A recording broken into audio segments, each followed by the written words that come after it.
Hi everyone, hello my Facebook friends. As you know, we are going through some difficult time in the whole world, I think. Not only in the United States, but the whole world. So that's where the leadership impact comes in the play. And it's very important actually for leaders, every leader, not just political leaders, but every leader to get the situation under control and do the things for the greater good of people, for the greater good of the employees if you are working in a company or organization. Today we're not talking about the critical situation and how to handle the critical situation.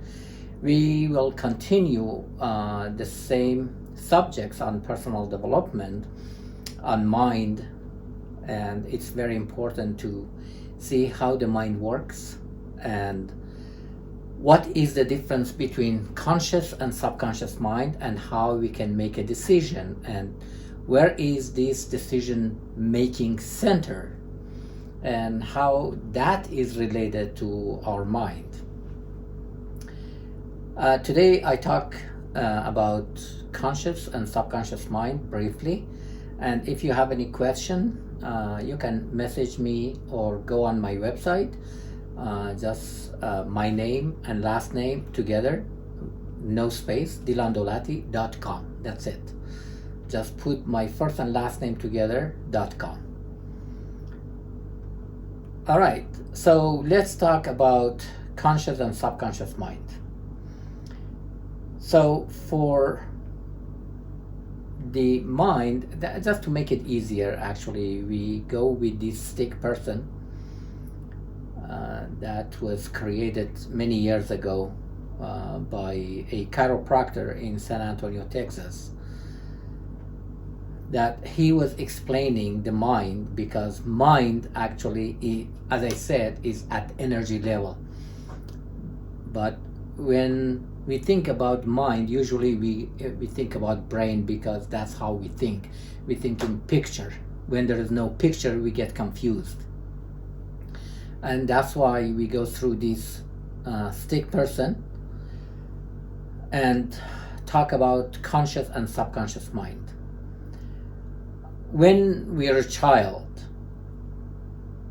our subconscious mind is widely open. So if you go back to your childhood, your subconscious mind was widely open, and there was no logic or any rejection, because there was no brain cortex to reject anything, and there was no many ideas in your mind to reject anything. So whatever your parents told you, or your teachers or others around you, they told you, you believed it and you accept it as the true fact, as the reality. And that's how we learn our language, culture, I don't know about religion or anything else. Because from childhood, that's what they put in our mind. And our subconscious mind actually is programmed from childhood. Don't go to your parents and blame them for whatever is in your subconscious mind, because our parents and our teachers, they didn't know any better than what they taught us. So even nowadays in education system, they don't know how to teach the conscious and subconscious mind, and they even don't know the difference between conscious and subconscious mind and between mind and brain. So that's why it's very important for us to learn about it and to know how to use it. What's the difference between conscious and subconscious mind? What's the relation between mind and the brain? And how we can use it, because mostly we think logically and we act emotionally. And we think or we guess that we make decision based on logics, but most of our decisions, probably more than 95% of our decisions, are made by our subconscious mind. Unlike the neuroscience says, the decision making area is the prefrontal cortex, and we make decision there. No, the decision starts there, but the final decision actually is based on our emotion, especially when we do something fast. It goes back to our subconscious mind, and whatever is programmed there is the key to make a decision on almost everything.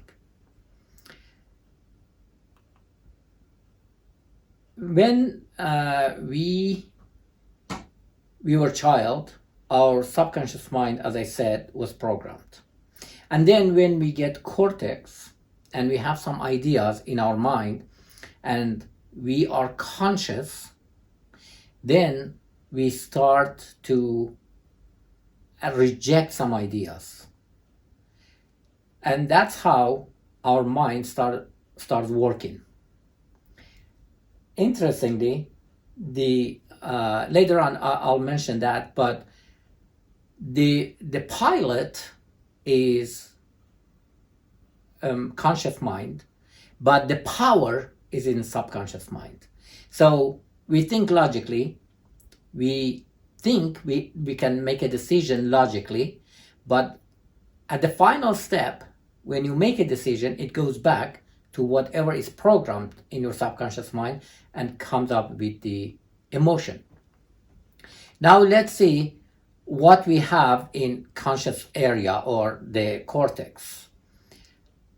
So we have language, we have memory, and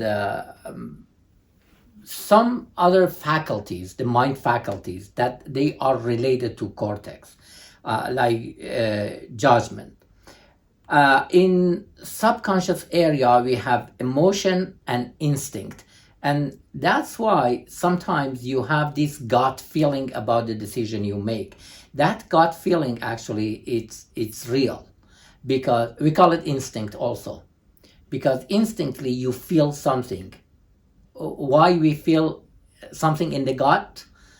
Because when the organogenization happens in a fetus, in the uterus, they are actually related. And the nerve cells, when they move down to that forms the gut or the ball, that's why when we make a decision, it still have connection to our subconscious mind or to our brainstem. And that's why when we want to make a decision, we have this gut feeling. And that gut feeling or the subconscious mind is not in direct connection with the cortex. They are in indirect connection. And that's why when we want to describe something like love or hate, those emotional words, we have to describe them. We cannot say the exact word. Like love, we have to describe them. What is love? What is hate? What is that emotion that we want to describe? We want to tell our friends or someone who's listening to us. We get many difficulties to describe the real feeling inside. And that is the reason, because those emotions are related to our subconscious mind, our primitive brain, and the language or judgment or visualization, they are in the cortex. And that's why when they are not directly related, we have to describe it in some words to transfer that feeling or that energy to our audience. And there are some faculties, they come appear actually after um, connecting the subconscious mind with conscious mind. And by the way, whatever image or idea you have, you started with your conscious mind first. For example, you want to do something. First, you think about it. And then it goes to the subconscious mind to compare with the program, with the default program, to see if it's safe or not that you do it. And that's exactly the reason that, for example, at this time of year, like at the beginning of the new year, you have a lot of wishes for that year. And then you make that decision consciously. And it starts in your cortex, in your prefrontal cortex. However, after a while, you forget about it. Why? Because when it goes to subconscious mind and this new information compares with the default program, your subconscious mind thinks if you get out of your comfort zone, then you are in unfamiliar or unsafe area. And your nervous system, like everybody's nervous system, is designed for survival. So your subconscious mind thinks, okay, so this information, this action that you want to do, it's out of the default program, is not matched with the default program. So it doesn't let you to get out of your comfort zone.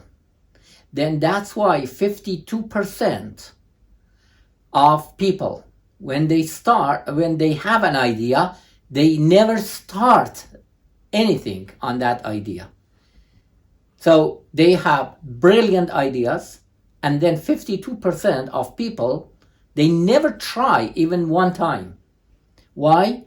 Because that information goes to the subconscious mind, and the subconscious mind says, okay, this is not matched with the default program. So you forget about it. And then out of these 48%, the remaining of people that they have an idea, about 36%, they quit after one trial. And the majority of people quit after 2 or 3 trials. However, about 1%, some people they say about 5%, but mostly about 1% of the population, they stay with the idea. They know it's uncomfortable, but they order their subconscious mind to accept that idea as a true fact. And then they fight it. They don't quit. And those people are very successful because they fight the default program, which mostly is negative in our subconscious mind, because this program comes from the ideas of our parents, our teachers, the school system, the media, the education system, whatever is around you in childhood. Those ideas come from those people, and those ideas form the default program in your subconscious mind. And remember that the first thing we learn is no, don't do it, you cannot do it, you're gonna fail, be careful. And that's why when we grow up and we make a decision to do something different, then it goes to the subconscious mind. It's going to be compared with the default program. And then our nervous system think that is uncomfortable, probably is not good for our survival, because the nervous system is designed for survival, as I mentioned. And it thinks that you get uncomfortable or you will be in danger. So it doesn't let you to be in danger. So it tells you to go back to your comfort zone. It's very interesting that mind is just like an iceberg. The tip of the iceberg, which is about 10% of the whole iceberg, we can see it. That's our conscious mind. But the power is at the bottom of the iceberg, is under the water, and that is our subconscious mind. So that's why you make a lot of decisions, good decisions, in your conscious mind, and then later on you quit, you don't do it, because the power actually is in your subconscious mind, which is programmed by many negative things. So that's how our mind works. How you can program, or reprogram, I should say, reprogram your subconscious mind. It is possible, no matter what age you're in, or it doesn't have anything to do with the age, with the education, with your background. You can still reprogram your subconscious mind for success. So go ahead and message me, or go to my website and send me a message, send me an email. Thank you so much for watching, and see you on the next program. Have a great day or night.